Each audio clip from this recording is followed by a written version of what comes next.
Valdosta police making an arrest in the death of an 86-year-old woman that happened last year, March 21st. Good evening, everyone. I'm Julie Montanero. And I'm Abby Walton. Police finding Carmen, Colorado unresponsive at a home on the 2100 block of Westfield Drive.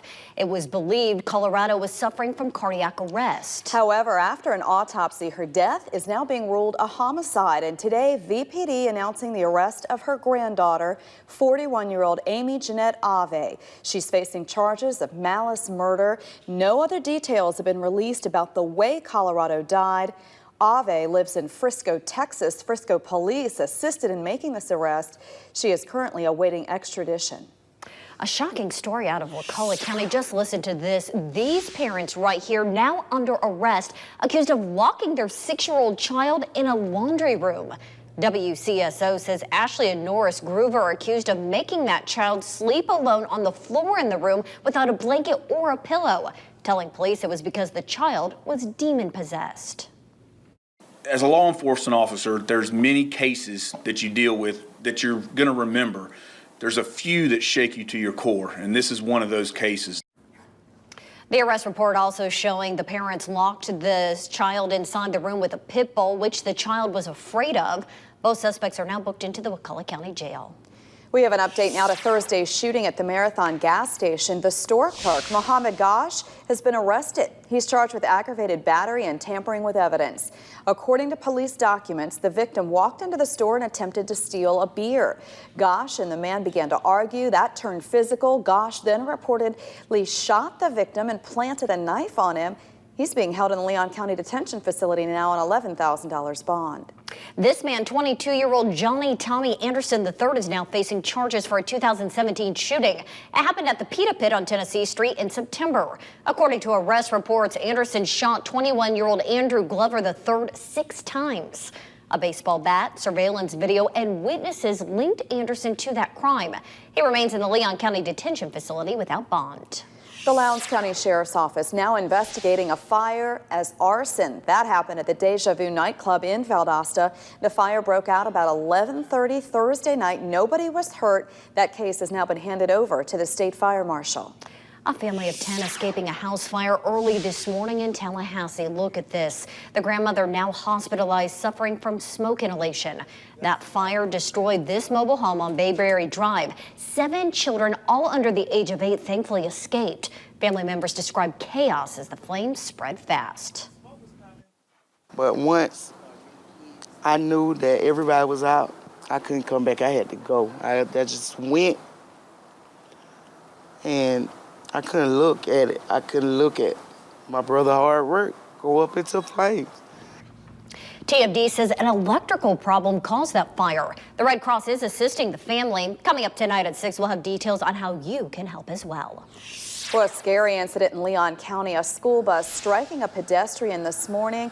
That bus full of middle school students. It all happened just after 8:30 this morning at the intersection of Mission Road and Gerhart Road in Tallahassee. Lenitra Bennett is out there right now. She joins us with the latest information. Lenitra? Guys, the pedestrian that was hit was not a Leon County school student. The authorities tell us that it was an adult male, again, not a school student or a child. Tallahassee police say that person was taken to the hospital with non-life-threatening injuries. Authorities are investigating how it all happened. The spokesperson for the Leon County School District, Chris Petley, says there were about 30 Griffin Middle School students on the bus at the time. There were no reports of injuries to any of the students or the driver. A second bus arrived on scene immediately in order to take the kids on to school for the day.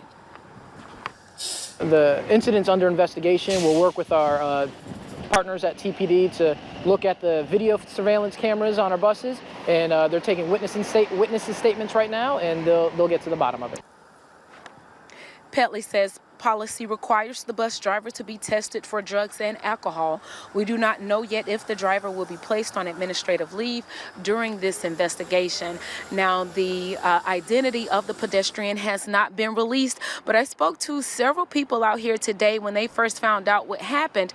Their first response was, "I hope it's not him," and they were referring to a well-known older gentleman who always walks out here every single morning. So a lot of people are worried, but of course, course, regardless who it is, their hearts do go out to that person, and they're glad to hear that they seem to be okay. We'll hear from some of those community members coming up at 6 o'clock. For now, guys, back to you. Oh, sure, Lenitra. Yeah, you hate to hear of anyone getting struck, and to know that all those kids were there too. It's a difficult morning.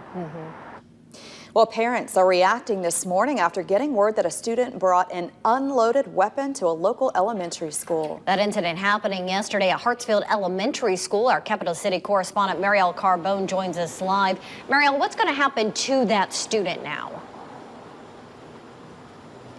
Abby, right now a spokesperson for the district tells me that the student has been suspended, but they cannot comment on any specific disciplinary actions. Now, the school district, it does have a zero tolerance policy when it comes to weapons on campus, but this situation, it is a unique one. The student was only in 3rd grade and the gun was not loaded. Now, some students were the ones that notified the teacher about it. Officials tell me an investigation is ongoing and a decision on whether the student will be expelled or not will be made soon. Now, any expulsion must be approved or denied by the school board. Some parents today say that the incident is a good learning opportunity for all involved. How to be better prepared, how to educate parents for gun safety, to put them away, lock them, etc., so kids don't get a hold of them. A spokesperson for the school tells me that the district's resource officers do teach curriculum about the dangers of weapons and really reinforce the rules on campus. He says that the circumstance, although not a positive one, shows that the system works as it should, meaning that administration was notified and this was all handled immediately. Abby, Julie, they do want to remind parents that this just was an isolated incident and that there's no reason to be worried or concerned sending your children to school.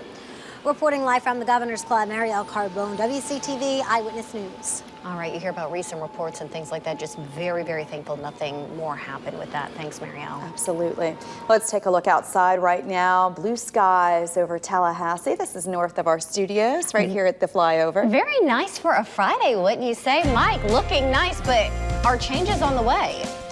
Well, remember how yesterday it was kind of warming back up?